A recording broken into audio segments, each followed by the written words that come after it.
কল্যাণে আল্লাহ তাআলার কোরআন দরকার, তার প্রথম নম্বর কারণ হলো এই কিতাব হলো নির্ভুল কিতাব। আল্লাহ পাক রব্বুল আলামিন কোরআনুল কারীমের সূরাতুল বাকারার ভিতরে বলেন, জালিকাল কিতাবু লা রাইবা ফীহি হুদাল লিল মুত্তাকিন। This is the book, the most unlikely imaginable book in this world. এটা এমন একটা কিতাব, এই কিতাবের ভিতরে সন্দেহ আছে, সে ব্যাপারে কোনো সন্দেহ করা যায় না। আল্লাহু আকবার বলেন। কেন মানব কল্যাণে আল্লাহ তাআলার আইন দরকার? তার কারণ হলো এই দুনিয়ার জমিনে মানুষ আইন বানাতে গেলে ভুল করতে পারে, ভুলে যেতে পারে। কারণ মানুষ এমন, মানুষ সকালে যা বলে দুপুরে বিকালে তা ভুলে যায়, রাত্রে তা ভুলে যায়। আজকে ভুল করবে, আগামীকাল সেটা সংশোধন করবে। কিন্তু আমার রব যে রব ভুলও করেন না, ভুলেও যান না। আল্লাহ পাক রব্বুল আলামিন কোরআনুল কারীমের 20 নম্বর সূরা সূরাতুত তাহা এর 52 নম্বর আয়াতের শেষের অংশ বলেছেন, মুসা নবী আমার আল্লাহ তাআলার পরিচয় দিতে গিয়ে বলেছিলেন, লা ইয়াজিল্লু রাব্বি ওয়া লা ইয়ানসা। আমার রব হলো তিনি, যিনি কখনো ভুল করেন না, ভুলে যান না, যিনি কখনো সঠিক পথ থেকে বিচ্যুত হন না, যিনি আগের পরের সব খবর রাখেন, যিনি সমস্ত প্রকার দুর্বলতা অক্ষমতা থেকে মুক্ত। আওয়াজ দিয়ে বলেন তিনি কে? এই জন্য আল্লাহ তাআলার কোরআনের আইন মানব কল্যাণে এই জন্য দরকার। আজকে এক ভাই তিনি একটা আইন বানালেন, এই আইনটা 5 বছর চললো। এরপরে আমি যখন ক্ষমতা পাবো, আমি যখন আইন বানাবো, তখন আইনটাকে আমি এমন ভাবে সংশোধন করবো যাতে আমি সহ আমার দলের লোকের পক্ষে এটা থাকে, ঠিক না? আমার পরে 5 বছর পরে ইনি ক্ষমতা পেলেন, ইনি আইনটাকে এমন ভাবে সংশোধন করবে যাতে আইনটা তার এবং তার দলের পক্ষে থাকে। এজন্য একটা কথা মনে রাখবেন, যে যখন আইন সংশোধন করে সে তখন সব মানুষের কথা চিন্তা করে আইন সংশোধন করে না, সে তখন তার এবং তার দলের লোকের কথা চিন্তা করেই সংশোধন করে। এজন্য মানুষের তৈরি করা আইন কখনো শান্তি মানব জাতির কল্যাণ আনতে পারে না। মানুষের তৈরি করা আইনকে লাঠি দিয়ে ফেলে দেন, আল্লাহ তাআলার কোরআনের আইনকে গ্রহণ করে দেন। 1 নম্বর পয়েন্ট বলেছি, মানব কল্যাণে এজন্য আল্লাহ তাআলার আইন দরকার। তার কারণ হলো এই কিতাব হলো নির্ভুল কিতাব। এই কিতাব কি? নির্ভুল কিতাব। 2 নম্বর, সবার আগে একটা জিনিস সবারই প্রয়োজন, সেটা হলো সবার আগে আমাদের পেট ঠান্ডা করা দরকার, ঠিক না? আপনার সামনে খাবার আছে, নামাজের সময় হয়ে গেছে, পেটের ভিতরে ক্ষুধা, এখন মাসালা কি? আপনি আগে খাবেন না নামাজ পড়বেন? আগে খাবেন, তারপরে নামাজ পড়বেন। কারণ ক্ষুধা পেটের ভিতরে থাকলে তো আপনার নামাজের মনোযোগী থাকবে না। স্বাধীনতার 55 বছর শুরু হলো, এখনো পর্যন্ত আমার দেশের দরিদ্র মানুষের দরিদ্র হার আর যাবে না। এখনো পর্যন্ত অনেক দুঃখী মানুষের সুখ কষ্ট যাবে না।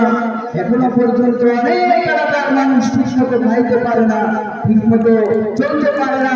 এখনো পর্যন্ত মানুষের কর্মসংস্থান হয় না, এখনো পর্যন্ত বেকারত্ব করে না। তার কারণ কি? তার কারণ হলো এখনো পর্যন্ত আল্লাহ তাআলার আইন বাস্তবায়ন হয়নি। এখনো পর্যন্ত কর্মসংস্থান হলো না। আমাদেরকে বলে হুজুরদের অবদান কি? হুজুরদের কথা তো আপনি মানবেন না। এখন নেন আল্লাহ তাআলার আইনের ফর্মুলা। এই ফর্মুলা অর্থনৈতিক ফর্মুলা, কোনো টুপি অবাক না, দিয়েছেন আমার আল্লাহ রাব্বুল আলামিন। কোরআনুল কারীমের 22 নম্বর সূরাতুল হজের ভিতরে আল্লাহ তাআলা বলেন, আল্লাযীনা ইম্মাক্কান্নাহুম ফিল আরদি আকামুস الزكاة وأمروا بالمعروف ونهوا عن المنكر ولله عاقبة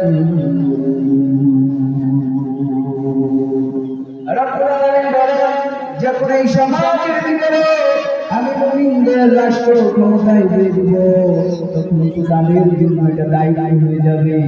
তারা চারটা কাজ করবে। এক নম্বর, তারা সালাত প্রতিষ্ঠিত করবে এবং তারা যাকাত প্রতিষ্ঠিত করবে, সালাত কায়েম করবে, যাকাত প্রতিষ্ঠিত করবে। এই মুসলমান আল্লাহর গোলাম, এই কুরআন মানলে যিনি যাকাত ব্যবস্থা প্রতিষ্ঠিত করে দিবেন, দরিদ্রতার অভিশাপ থেকে যিনি আমাদেরকে এই সচ্ছলতা দান করবেন, আওয়াজ দিয়ে বলে। নম্বর বয়ান হলো এই আল্লাহ তাআলার আইন মানার কারণে ন্যায় বিচার প্রতিষ্ঠিত হয়ে যাবে, অন্যায় থাকবে না, বিচার থাকবে না, জুলুম থাকবে না।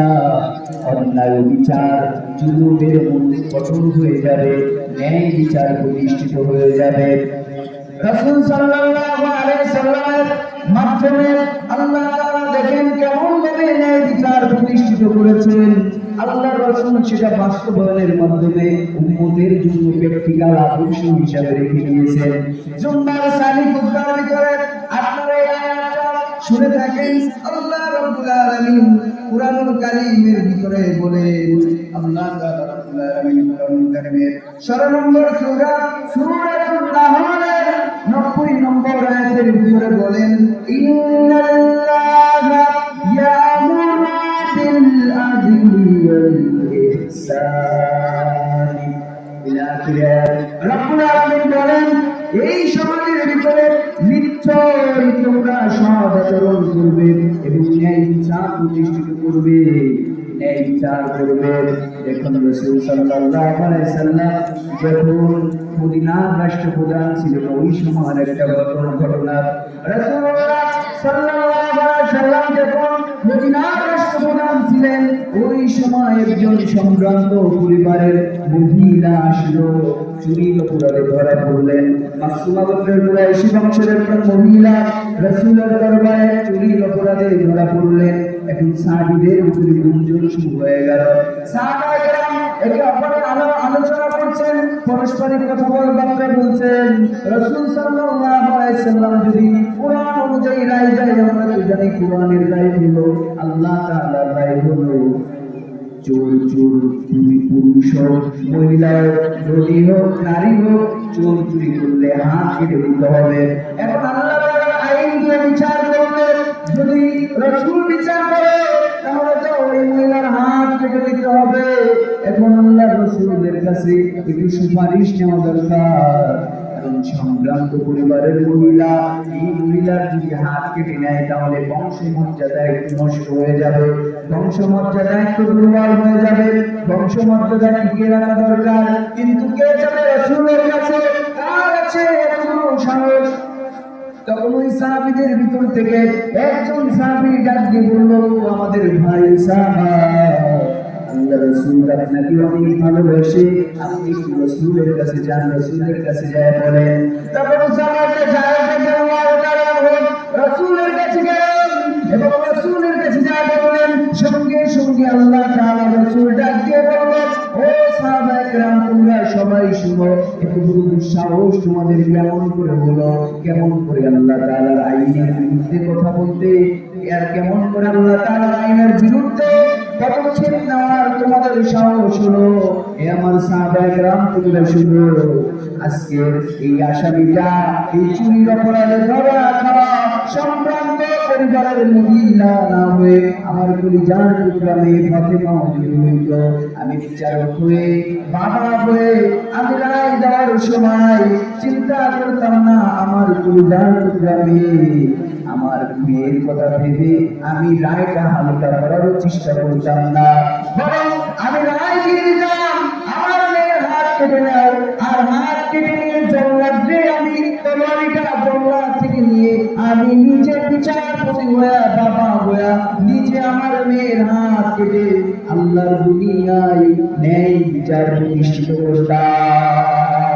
এটাই হলো আল্লাহ তাআলার কোরআনের ন্যায় বিচার। আর আমরা দেখেছি অনেক জনগণ ঠিকমতো অপরাধ করে, কিন্তু অপরাধের বিচার ঠিকমতো হয় না। তার জন্য লোক অপরাধ করলে ঠিকমতো বিচার করে না, আর অন্যায় ভাবে অনেক আনন্দকে জেল খেটে খেটে মৃত্যুর মুখে ষড়যন্ত্র করে ফেলা যায়। ঠিক না বলে? এই কোরআনের আইন মানলে এই বিচার তিনি প্রতিষ্ঠিত করে দিবেন। তিনি কে?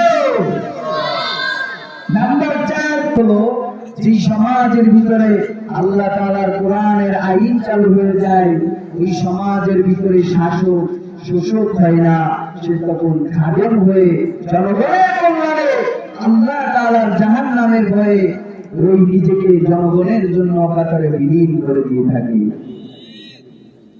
দেখেন রাসূল সাল্লাল্লাহু আলাইহি ওয়াসাল্লাম তিনি কেমন ভাবে তার জীবন পরিচালনা করেছেন। রাসূল সাল্লাল্লাহু আলাইহি ওয়াসাল্লাম একটা খাটিয়ার উপরে ঘুমাচ্ছেন, কিন্তু ওই খাটিয়াতে কোনো ল্যাপ নাই, তোষক নাই। এমন ভাবে মাথার নিচে হাত রেখে রাসূল ঘুমাচ্ছেন, কিন্তু রাসূলের মাথার নিচে একটা বালিশও নাই। হযরত ওমর রাদিয়াল্লাহু তাআলা আনহু আসলেন, আসার পরে রাসূল সাল্লাল্লাহু আলাইহি ওয়াসাল্লাম ওমরকে ডেকে উঠলেন। উঠার পরে রাসূল সাল্লাল্লাহু আলাইহি ওয়াসাল্লামের দিকে হযরত ওমর লক্ষ্য করে দেখতেছে, রাসূল সাল্লাল্লাহু আলাইহি ওয়াসাল্লামের পিঠের ভিতরে দাগ, দড়ির দাগ দেখা যায়। হযরত ওমর ডেকে বললেন, ইয়া রাসূলুল্লাহ, আপনি আমাকে অর্ডার করেন, বর্তমান থেকে আমি আপনার জন্য সব কিছু ম্যানেজ করে দেই। রাসূল সাল্লাল্লাহু আলাইহি ওয়াসাল্লাম ডেকে বললেন, ওমর, আমি তো এই দুনিয়ার জমিনে ভোগ বিলাস করতে আসি নাই। আমি যদি চাই আল্লাহ তাআলা ওই উহুদ পাহাড়টাকে স্বর্ণে পরিণত করে দিতে পারবে, কিন্তু এই দুনিয়াতে আমি ভোগ বিলাস করতে আসি নাই।